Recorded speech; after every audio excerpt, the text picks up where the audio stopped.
Hello, welcome everyone. We're happy to have you joining us today and appreciate you taking time out of your busy schedules. My name is Kimberly. I'm part of the QGIve team. And if you haven't had the opportunity to work with us before, we're an online fundraising platform dedicated to helping nonprofits raise more money. And part of how we do that is through webinars like this one. Today's webinar will be about 45 minutes with a Q&A session to follow, keeping our total time together to just about an hour. We are going to be recording the presentation and sending each of you a follow-up email with a copy of the presentation, a link to the recording, as well as links to all of the different resources we discuss. So please be on the lookout for that in the next day or so. If you do have questions at all, during the Matt, if you want to progress, if you have any questions at any point during the presentation, please go ahead and pop them into the questions box. Our presenter, Matthew from Constant Contact, is ready to answer and discuss these during our Q&A portion. After today's webinar, please make sure you respond to the survey. Your feedback is really important to us. It's crucial in how we determine future content for webinars and other resources that we develop. We do value relationships, and we are proud to connect nonprofits to our partner network, and we in hopes that this really does help your nonprofit's effectiveness and success. Today, we're excited to introduce you to one of our integration partners, Constant Contact, who helps small businesses, nonprofits, and individuals work smarter with segmented and automated emails. QGIve has been doing fundraising, comprehensive fundraising solutions since 2006, including year-round fundraising tools, donation forms, text giving, peer-to-peer fundraising, event management, auction events, and so much more. And together, we really enjoy helping the nonprofit organizations and help you make smart and strategic digital fundraising decisions. So without further ado, Matt, you can keep going there. I would like to introduce our subject matter expert and speaker today, Matthew Montoya, Partner Enablement and Training Manager at Constant Contact. As you are going to hear, Matt brings with him over 20 years of marketing experience and is here to share his insight on email marketing strategies. Over to you, Matt. Well, thank you, Kim, and hello, everybody. It's an absolute pleasure to be with you today. I'm passionate about Constant Contact. I've been with Constant Contact for 10 years, but I'm most passionate about helping nonprofits. Now, I don't tell Constant Contact small business customers that, but I have a huge place in my heart for nonprofits because I used to work for a nonprofit. And, working in a nonprofit is one of the most difficult jobs you can have. I think a lot of people just don't understand that a lot of nonprofits function, of course, on donations and volunteer work, but they really work on passion. And I understand that passion, and I appreciate all of you attending today. So let's go ahead and just jump right into content, because what I want to do today is share with you ways that you can improve your email marketing. If you're doing email marketing, I'm going to give you tips to improve it. If you're not using Constant Contact, don't worry. Much of what I'm going to share today is product agnostic. What I'd want to see you do is be successful. That's the most important thing. If you're not using email marketing, hopefully we can talk to you about some ways that when you dip your toe in, you'll be putting your best foot forward. So let's talk a little bit about common pitfalls that we see in nonprofit email marketing. And I'll go ahead and just I'll throw myself under the bus to begin with. So I just said that I worked at a nonprofit for about 4 years, and my job was doing the marketing and member outreach and in donation, growing our donation base. And I broke a lot of these rules. A lot of the things that I'm going to share with you today, I didn't do a good job with. And that's a couple of pieces of that. One, I was working in the nonprofit in the late 2010s, and things have evolved. And in fact, if there's a big theme in today's presentation, it's going to be that times have evolved. And there's one particular device that has made it evolve considerably when it comes to email marketing. Also, I just didn't have the education. I didn't have the kind of support that I'm hoping to impart to you today. So let's talk a little bit about what we've seen and what I have personally seen nonprofits do that could be improved when it comes to email marketing. Number one, with a bullet. This I see to this day. I see it in nonprofit emails that I receive. I see it in nonprofit emails when I'm doing back pre-COVID presentations to nonprofits around the country. Overly complex emails. It's so common to see nonprofits create emails that just have too much going on in them, and definitely going to be a big piece that I bring to today's presentation. Nonprofits also, not all of them. And again, I'm sharing little broad things. Maybe you're doing one thing, not doing another. I'm not speaking to all of you universally, but we often see nonprofits not emailing enough. What they'll do is, as Giving Tuesday comes around, maybe they ramp up their email marketing and then they stop for a couple of months. You want to avoid that, because what you want to do is keep the pump primed. You want to keep in front of your audience, if anything, just to stay top of mind. If you stagger out your email marketing, you may be losing people's eyeballs. And the reality is, a lot of people don't actually unsubscribe to email marketing. They just ignore it. And when they start to ignore it, that's where you start to see a decrease in not only opens and clicks, but of course, a decrease in donations, because they're not seeing your ask. Not linking enough to a website. Now, this actually goes back to the first bullet point, which is a lot of nonprofit emails that I see. Not only are they really long and complex, but often a nonprofit is trying to convey everything in an email. You know, if they're talking about some news, or if they have a promotion, or they're doing an event or something of that nature, or if they're just doing a donation ask, right? If they're doing a campaign, they put everything in that email. What you want to do is drive people to the website, to the donation page. That you want to drive people to social media. You want to drive them elsewhere. We'll get in deeper into that strategy in just a second. Another piece I see in nonprofits is they're not using their data enough. Now, the reality is, and this is actually kudos to the nonprofit world. If any group that I see, for-profits, nonprofits generally are data-driven more than a small business, in my experience. But especially when it comes to email marketing, you want to be successful. The data is critical. You need to be looking at the data to make future marketing decisions. And lastly, a weak mobile email design. Now, that also goes back to the first bullet point, which is obviously the device that I mentioned earlier is mobile, right? What has disrupted and changed the way people read, access, receive emails? Mobile devices. And so it's not enough to make sure that your solution is mobile responsive, meaning that it's going to change based on the device that it's opened on, but you need to have a mobile first strategy when it comes to content. So let's go a little bit deeper into some things that we see nonprofits do. Unfortunately, and this is less common these days, is I see a lot of nonprofits still using email tools that are not meant to do bulk solicitation. Now, what I'm talking about here is Gmail, Outlook, Hotmail, those kind of tools. There is a couple of constraints around doing that. Now, I don't want to scare you off. Continue to use Gmail, continue to use Outlook for those transactional emails. You have somebody asking you questions. You need to send an invoice to a vendor. You're talking to your board, whatever that is. Of course, continue to use those tools, and continue to use those tools to email several people at once.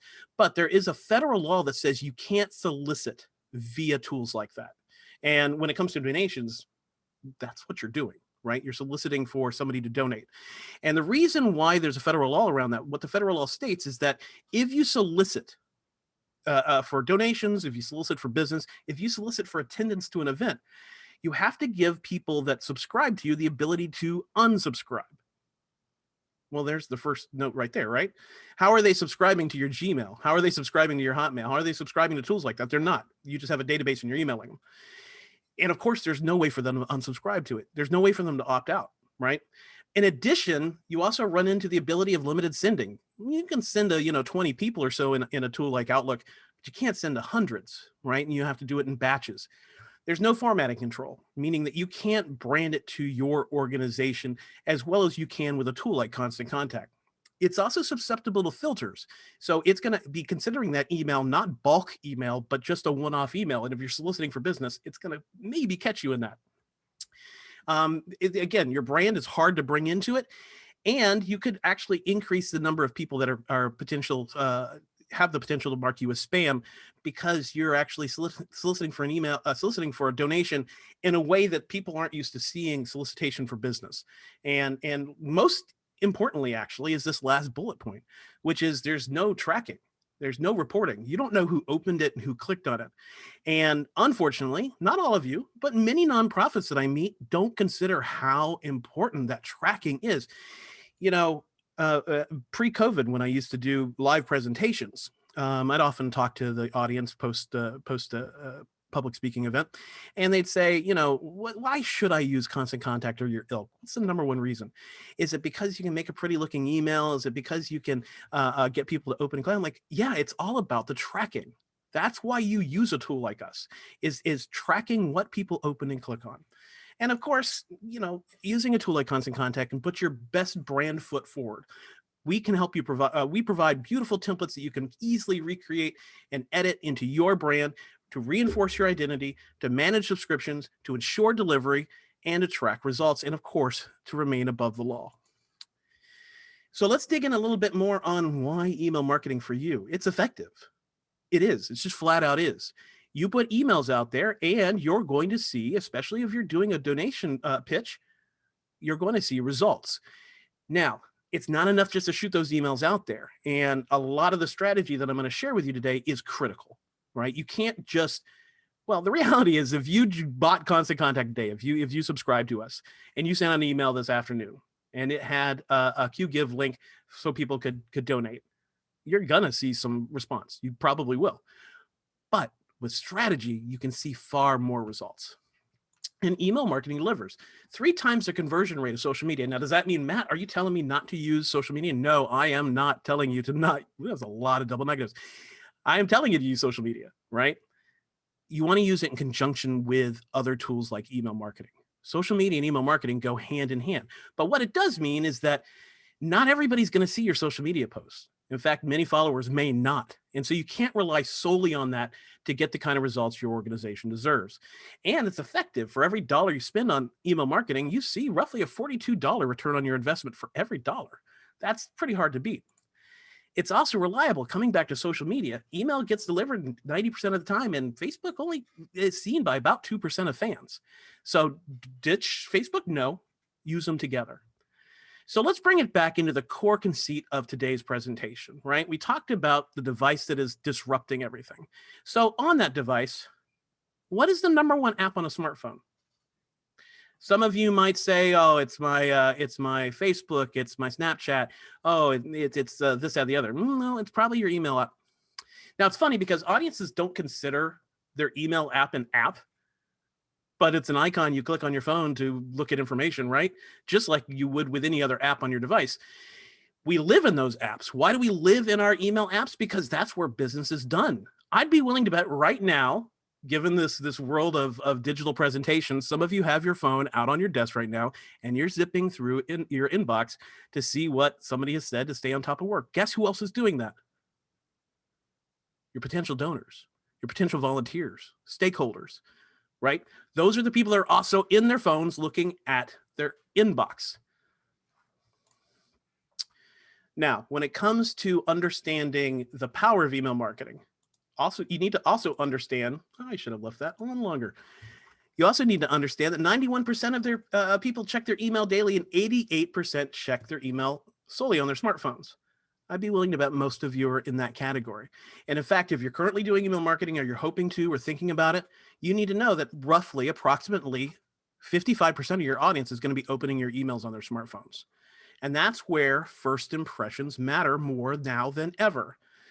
It's not enough just to undertake email marketing. And I'd be willing to bet statistically most of you are, right? It's not enough just to do that. You need to take how people are reading email now into consideration. If you want to grow your donation base, if you want to grow your volunteer base, if you want to get the word out about the good works you're doing, and I'd be willing to bet you're doing all of those, then you need to take into consideration how to construct an email today to get results today. So with that, we're going to do a little test. I'm going to show you an email. And what I'd like you to do is think out. Now, obviously, if this was a live presentation, I'd have you shout it back at me. I'm just going to have to pretend you're shouting at your computer. But I'm going to show you an email, and what I'd like you to do is think about what's wrong with this email. Here we go.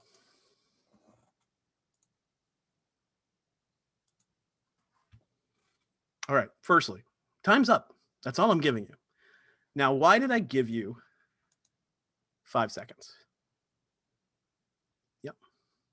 The average email subscriber on a PC, Mac, tablet may spend 15 to 25 seconds with an email.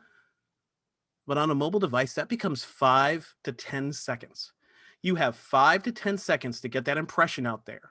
You have 5 to 10 seconds to get your message across, to get them to notice your donation link, to get them to read the case you're making, to see the solicitation for volunteers for a project. You have about 5 to 10 seconds. And when an email doesn't look good on a mobile device, there's impact. 80% will just delete it without reading it. And 30% may unsubscribe. Now let's think about this for a second. Why is email marketing so effective? Well, it all comes down to how you got those email addresses, right? You didn't hit people over the head and steal their business card. No, you built your email database slowly and surely with people that are interested in your organization. They may have met you at a show. They may have seen you at an event. They may have called in. They may have seen other kind of marketing. You collected that email address, and the benefit to that is the way you collected it. Because they opted in, because they gave you their email address, either through doing a donation with you in the past or just giving it to you at, like I said, an event. They know you. They know your value proposition. They know the good work you're doing in the world, and they support you. When you send an email they can't read, now you're starting to get into this really dangerous zone where they just stop paying attention to future emails. It's all about relevancy. People need to see that email and understand its purpose immediately, and it needs to be as relevant to them as possible. So let's break this email down. When it comes to relevancy, it's inherently irrelevant. Why? What you should have shouted at your computer is, I can't read it. I can't read all of this. This is way too much content for me to absorb in 5 seconds. It's way too much content for most people to absorb in 5 minutes. There's way too many images. There's way too much text. There's hard to understand calls to action. They're hard to access calls to action. And on a mobile device, it might render in one of these two ways. With those multiple columns, it's either going to look like the email on the left, where I now have to slide the email around to actually read it, which people won't do, or I'm going to have to pinch it to read it, which people won't do. So that comes back to the idea that people are mostly opening the email on a mobile device. We've established that email marketing is effective. We've established why your subscribers matter, why every single subscriber matters. So we need to make sure that we try to use best practices, like I'm about to share with you, to get every single email as much action as possible within it. So let's go ahead and talk about how to build an effective email. If you couldn't tell already, number one with a bullet is keep it succinct. Keep the email simple. Now, this is generally when I have a lively discussion with nonprofits. Matt, I have an audience that needs all this information. I need to share it all. The better place to share a lot of content is on your website. Lead them to your website. In general, you need to make sure that you can make your email accessible, meaning that they understand the point and purpose of it within that 5-second window. If you hook them within that 5-second window, they may spend more time. But ideally, if you look at this email that I'm showing on the screen right now, you can clearly see that the call to action is that green button. That's what they really, really want us to push, right? It's high up in the scroll, meaning they don't have to scroll down. It's obvious that they're looking for volunteers. It's obvious that that button is how I go volunteer. You want to make sure that people understand the point and the purpose of the email immediately. For that reason, you need to keep your text cut down. The best practice is to have no more than about 20 lines of text overall. Now, you can break that up amongst different articles. You can have a couple sentences here, a couple of sentences there, but you want to try to keep that text content as succinct as possible. Now, this is often where I hear nonprofits say, oh, but my folks love to read all this. Well, the reality is, a dirty little secret in email marketing, nobody reads email. They don't actually read it. What do? They scan it. They skim it. And what they're looking for is pertinent information, right? They're looking for relevant content. They're looking for the point of this email. And so in this case, less is truly more. If you have a lot to share, the better thing is to share a little bit and then drive them somewhere else where they can find more information. Now, there's another huge reason why we want to drive them somewhere else, but we'll talk about that in a second.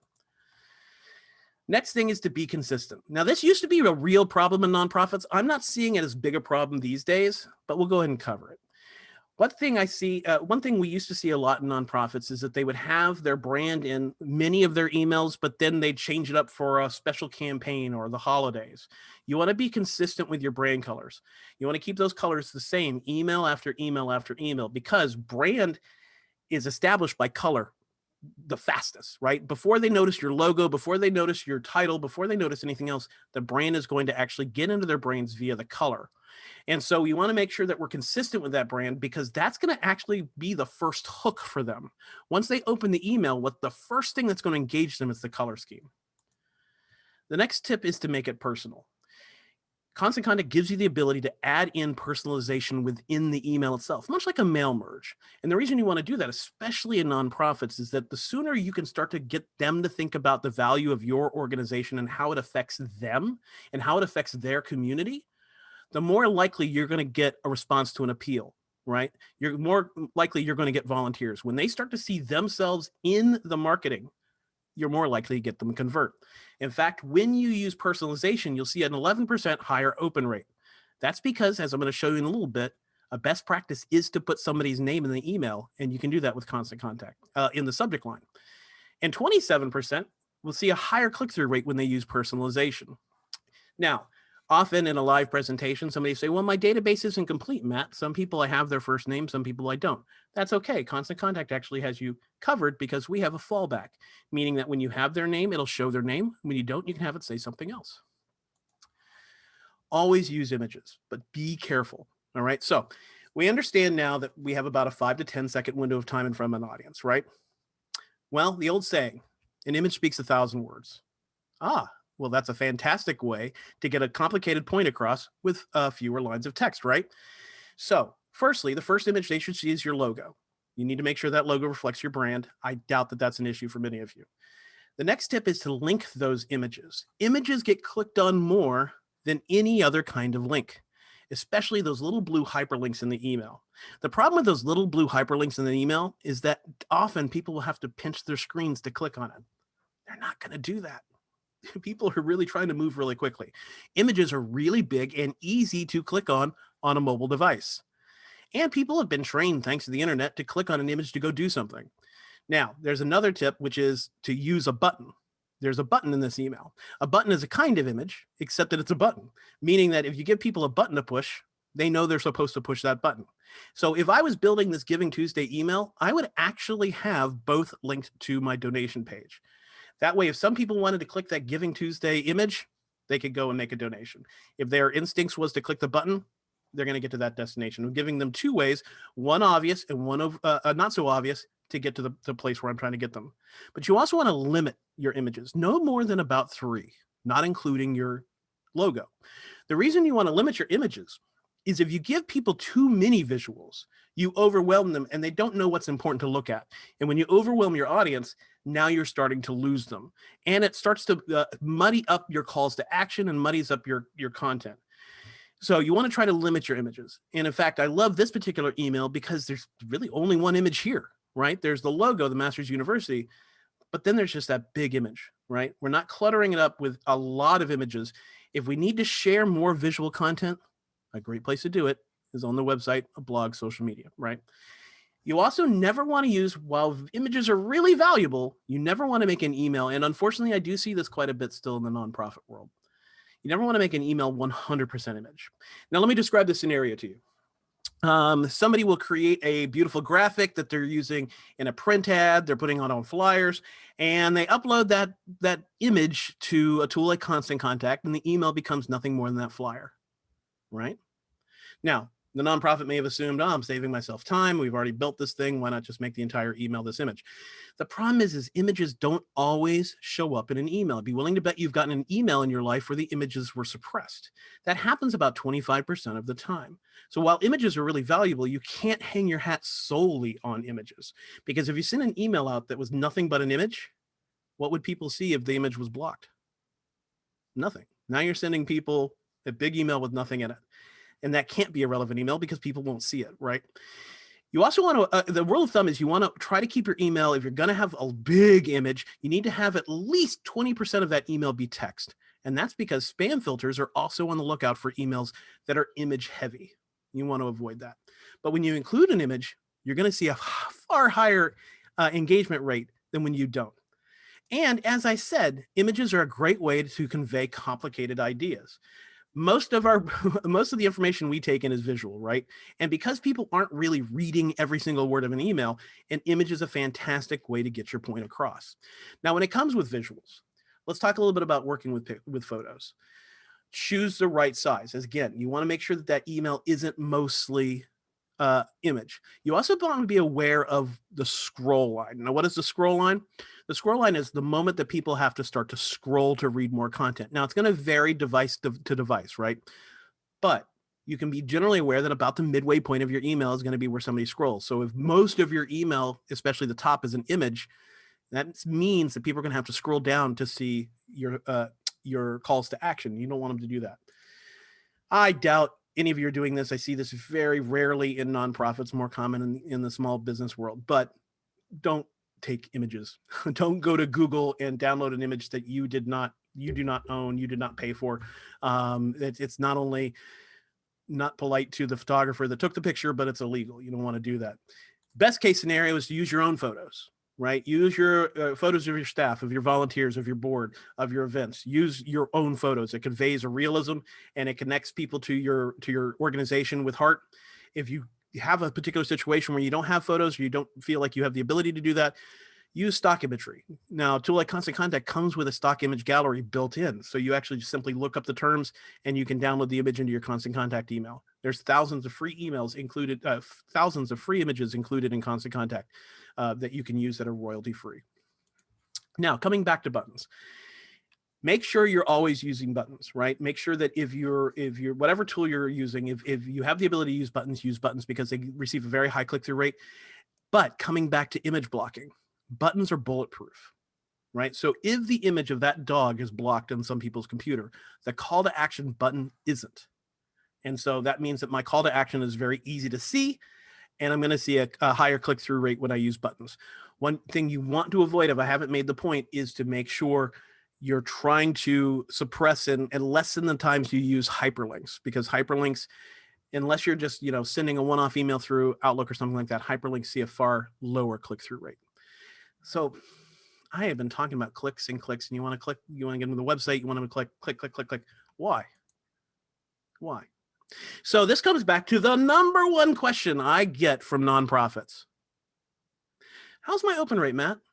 Would you look at our open rates? Tell us how our open rate is. Now, the reality is most people ask and they kind of think, oh, I've got this beat. I'm going to look really good to my director and my board's going to love me. Open rate doesn't matter. It matters a little bit. Open rate is full of false positives and false negatives. The reality is a tool like Gmail, Hotmail, Outlook, tools like that, they often have a preview where you can see the email simply by scrolling up and down the inbox or clicking on the subject line.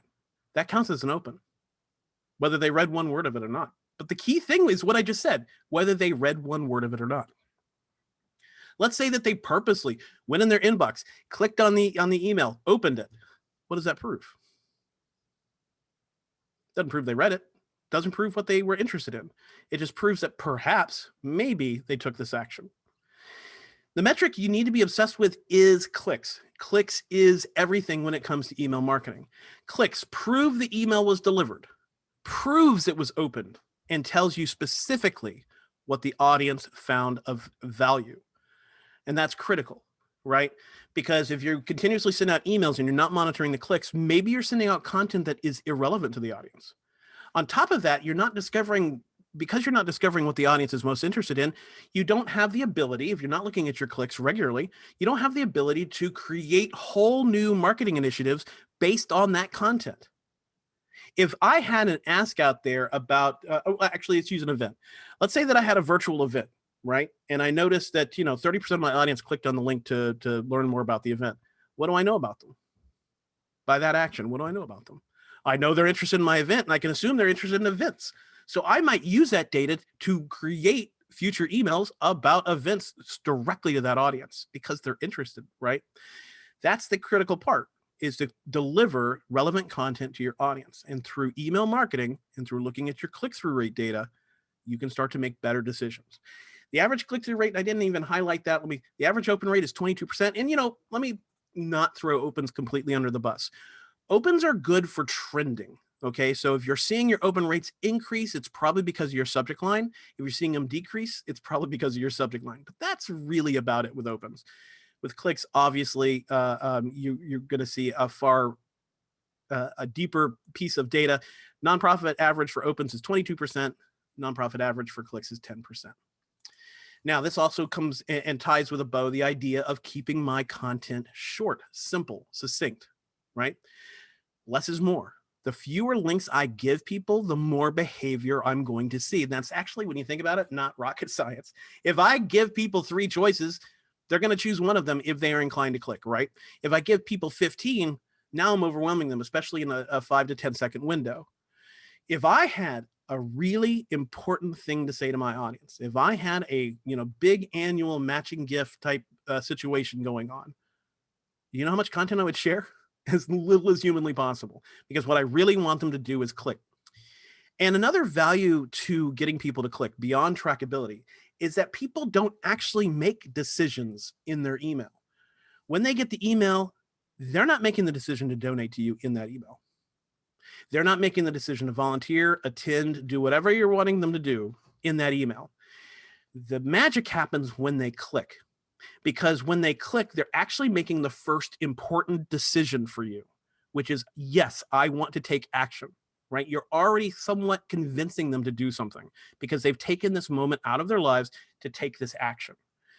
And they're going to spend far more time on another page, on your social media, on your blog, on your donation page. They're going to spend far more time there than they are in the email. And that's where they start to think about pros and cons. And do I have the date off? Can I attend the event? Can I volunteer?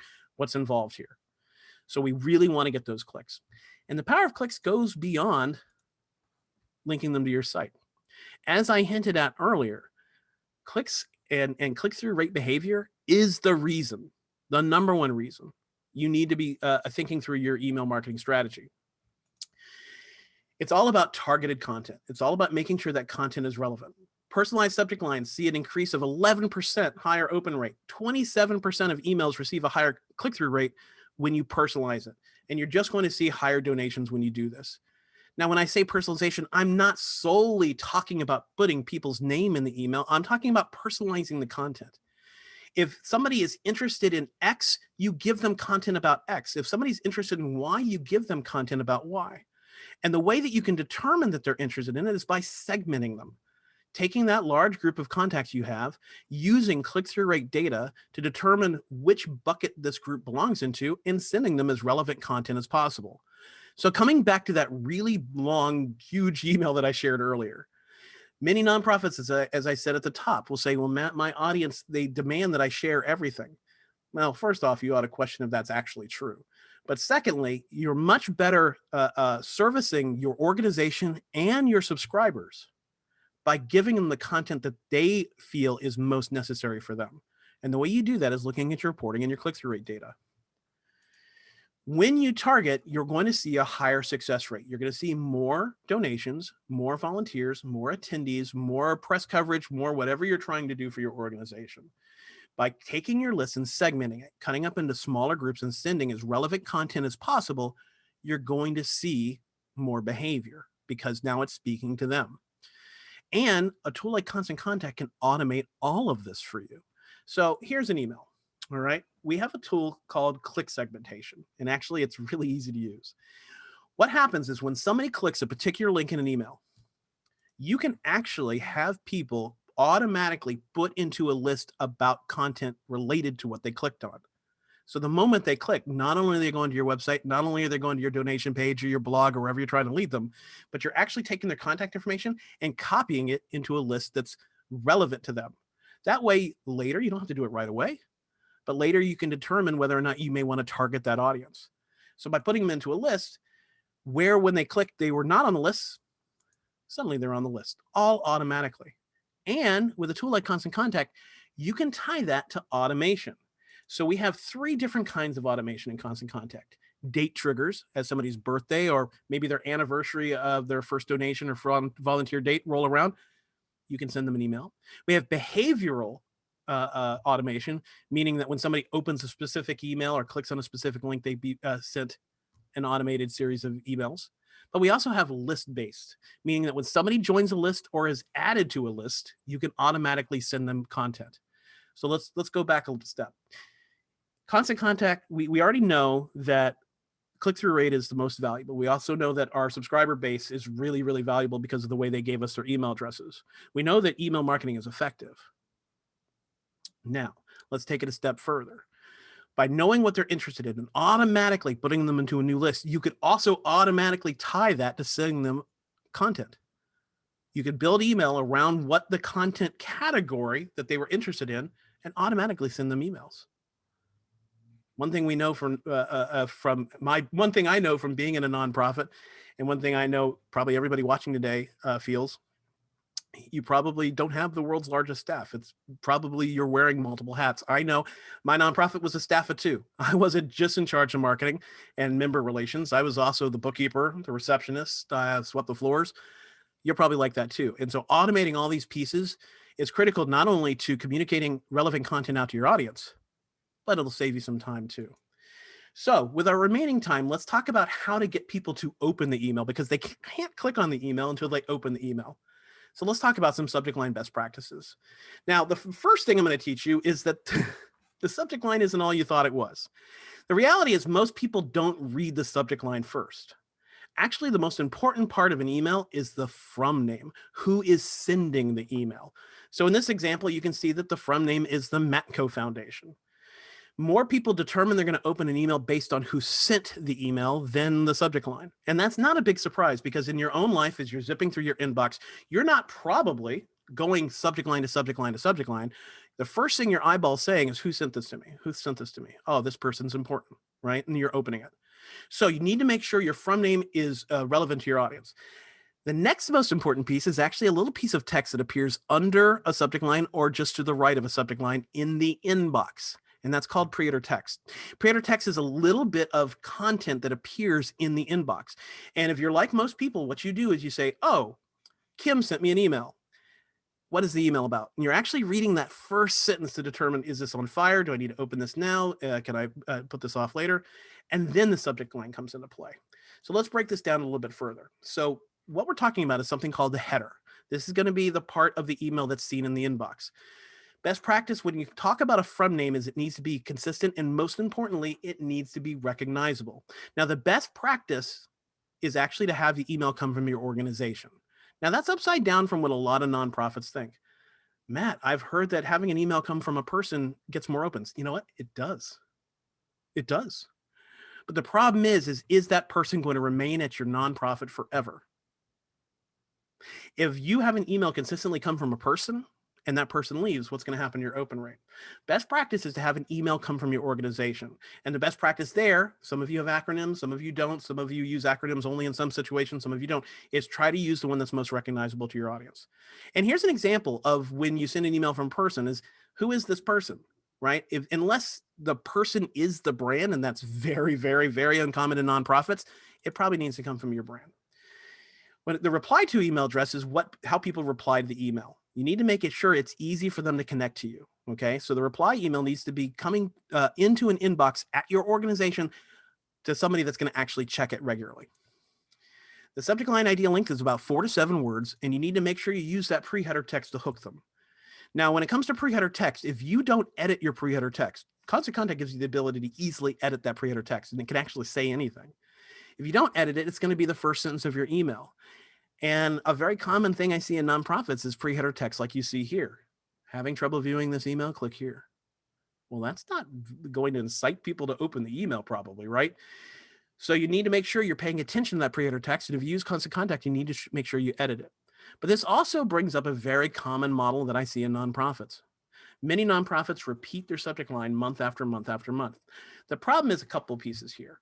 One, you're not actually giving people any valuable information in the subject line or the pre-header, right? Two, there's a lot of duplication here. The Matco Foundation sent this. Why right there below it does it say Matco? I'm wasting precious time explaining something to people that they already know. And lastly, this kind of example where it's saying Matco February update, Matco March update, people are smart. They know what month it is. Why are you wasting this precious space telling them what month it is? Now I can hear some of you yelling at your computer right now, Matt, my board told me to do this. I need to do this. In a little bit, we're going to talk about testing assumptions, because you'll never get the kind of success you need unless you test assumptions of both yourself and any other stakeholders. But let's talk about some positives. So a couple of ways to actually improve your open rate. Now, understand every organization is different. Your location is different. Your database is different. Your stakeholders are different. But here's some top line ideas. One of the easiest subject line ideas to use is questions. Turn whatever subject line you're going to use into a question. The benefit there is the only way the question can be answered by opening the email, right? So can you do more to help? That's a really simple subject line to write. And I know subject lines really bog people down. It's pretty easy to write a question as a subject line. And you can also see the employment of the pre-header text. Christmas is almost upon us, so many are needing, and that's a really clever example. Because you can have the pre-header text be whatever you want it to be, you can give people just enough information to encourage them to open the email. Another, and I'm going to go ahead and use the word trick to get people to open the email, is to use alliteration. So if you haven't been able to kind of suss out what I'm talking about when it comes to subject lines, it's not so much about what you're saying in the subject line. When I say that the subject line isn't the critical piece, it's how does the subject line appear? How eye-catching is it? As people are zipping up and down their inbox, how much are they going to notice it? And alliteration is a cool way to get people to open your email. It's a little tricky for those of you that aren't wordsmiths, but I do know a lot of nonprofits are very creative. Alliteration is simply repeating the same letter of every word. That creates a pattern, and the human eye seeks patterns. And if the human eye seeks patterns and they're in a place, the inbox, that is inherently full of content, the pattern wins. The fact that you're giving them a pattern, you're forcing it into the eye, means your subject line, you might get them to slow down. You might get them to see who sent the email, and you might get them to open. And once they open, we're going to get them to click, right? Next suggestion is alliteration. This also is a visual trick. Allusion.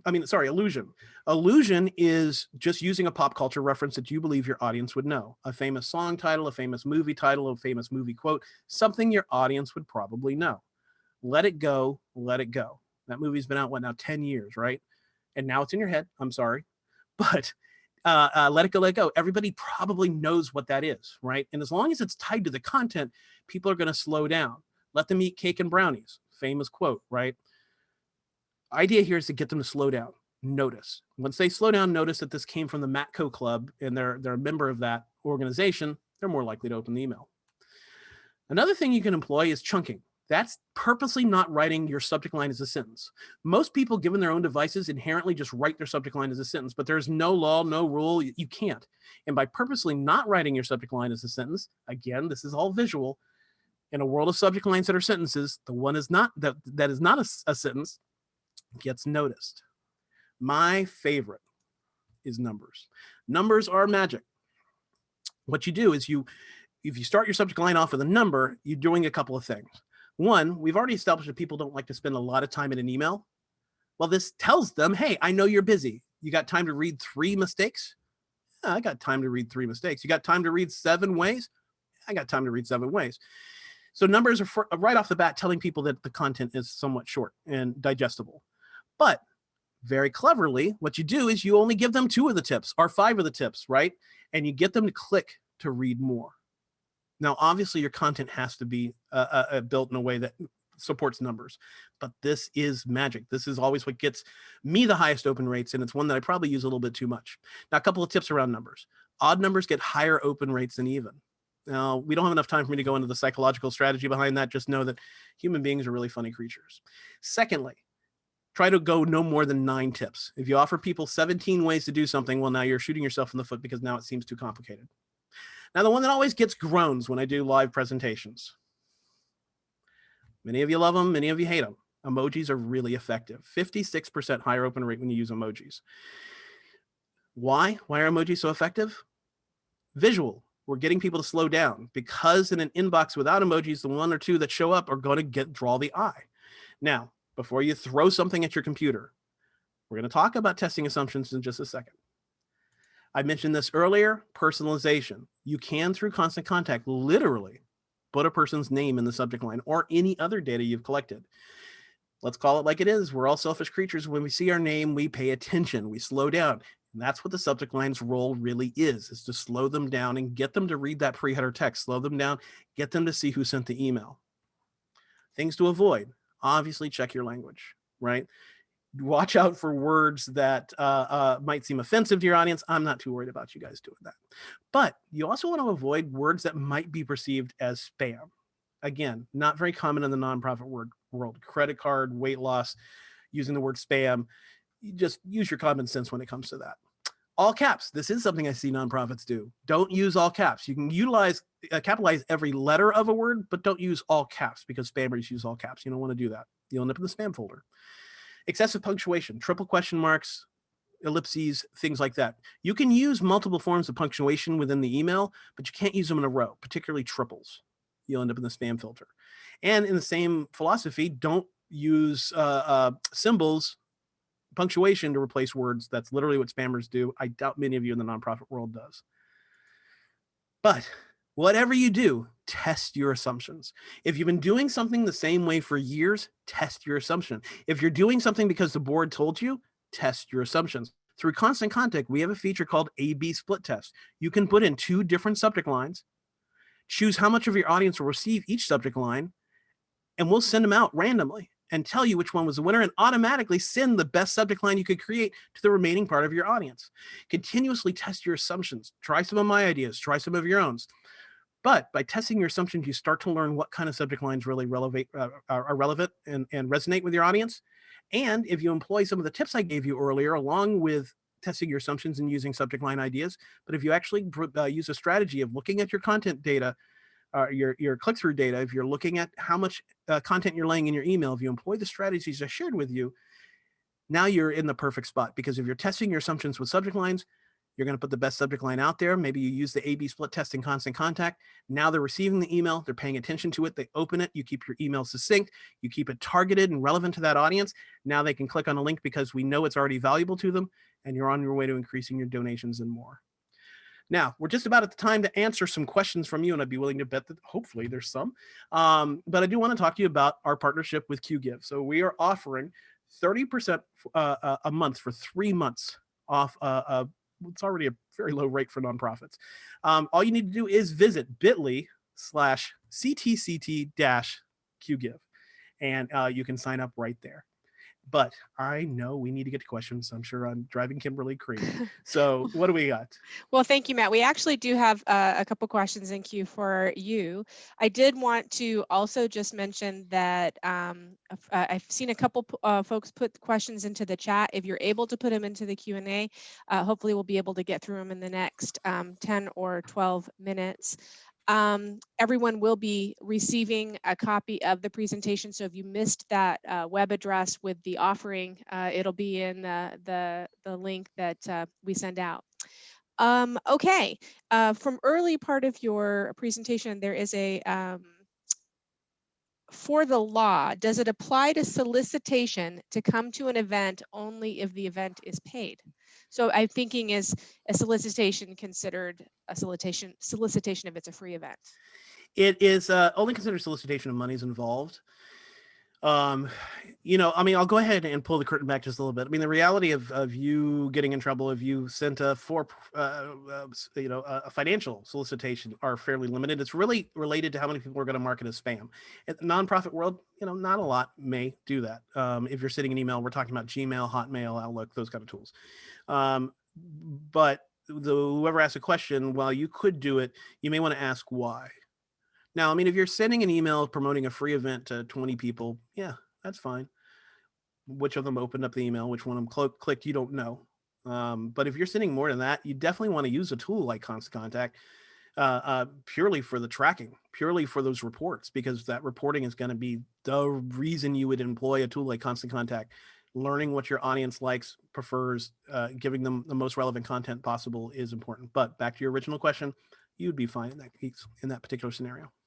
All righty. Jasmine has asked, my organization likes to write appeal letter emails. Is this a common practice? And how long is too long? First off, I'm going to assume that they're talking about using a tool like Constant Contact, a bulk email marketing tool. A solicitation, with a letter style is brilliant. I see plenty of nonprofits do it. We did it. We used to have a regular appeal come from the executive director. You just don't want to go to the well too often. You don't want to go to the well too often in any model. If you consistently use the letter format, then it starts to decrease its power. My suggestion, Constant Contact suggestion, is hold off on letter style appeals. Use those sparingly, because if people are used to very HTML looking, glossy, and they're beautiful looking emails that you can build in Constant Contact, but if you're doing that regularly and then you have a big appeal come from your executive director or the chairman of your board or the chair of your board or somebody like that, boom, now it looks impactful. You're making a personal appeal. But if you go to the well too often, it starts to lose that ability. Okay. Thank you for that one. What does Constant Contact cost versus nonprofits, for nonprofits versus MailChimp? Just a round idea. Yeah, sure. So on top of the QGive discount, we also offer a discount for nonprofits, a 15% nonprofit discount if you prepay. I will go ahead and let the cat out of the bag. MailChimp is free to a certain list size.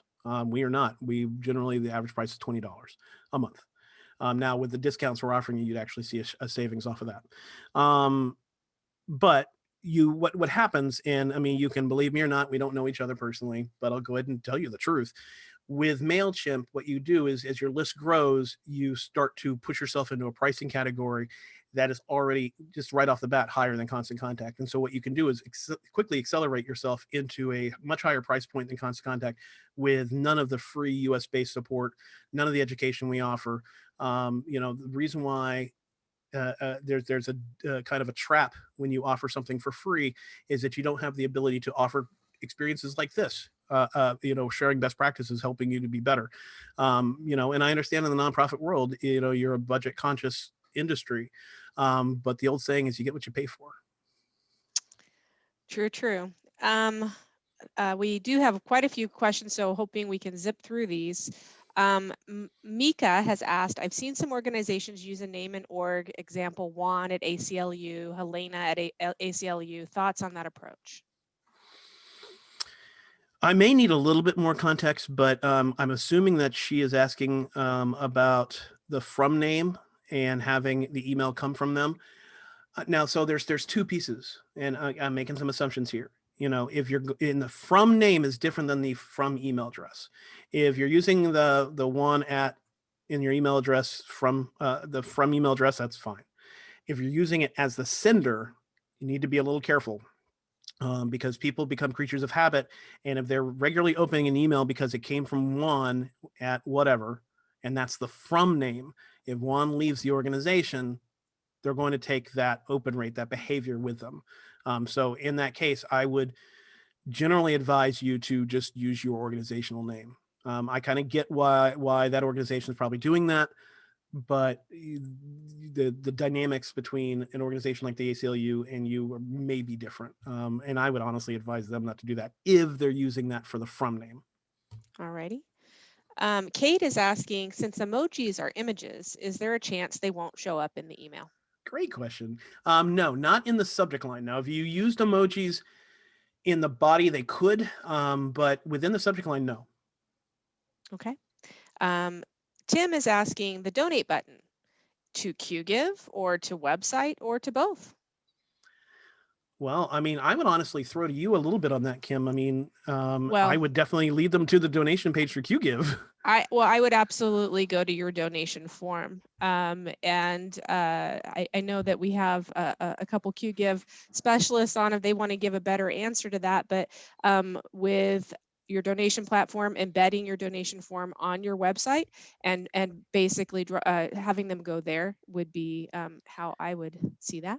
Yeah, what you don't want to do is have people look around. No, you do want them to look around after they do the thing you want them to do. But what you don't want to do is have them hunt to do the thing you're asking them to do. And so, I would always lead, if I'm doing a donation, if I'm using a donation button within the email, I'm going to drive them to the location where they can make that donation as quickly as possible. You don't want to confuse them. You don't want them to not do the thing you're asking them to do. Less steps are better there. Yes. Yes. How often, Vanessa is asking, how often should we email donors? What is too much? So I'm going to cop out on you, Vanessa, and all of you. No, look, I'll give you a kind of general answer, but I hate general answers because all of you are different. The appeals you're making are different. the location you're in is different. The audience, everything's different about all of you. In general, you want to be emailing at least once a month. Now, that doesn't necessarily mean an appeal once a month. I mean, what you can always do is if you're sharing news, always share a button where they can donate. If you're sharing an event registration, also share a button where they can donate. You want to keep that constantly going. But an appeal specific email, you wouldn't want to send those constantly.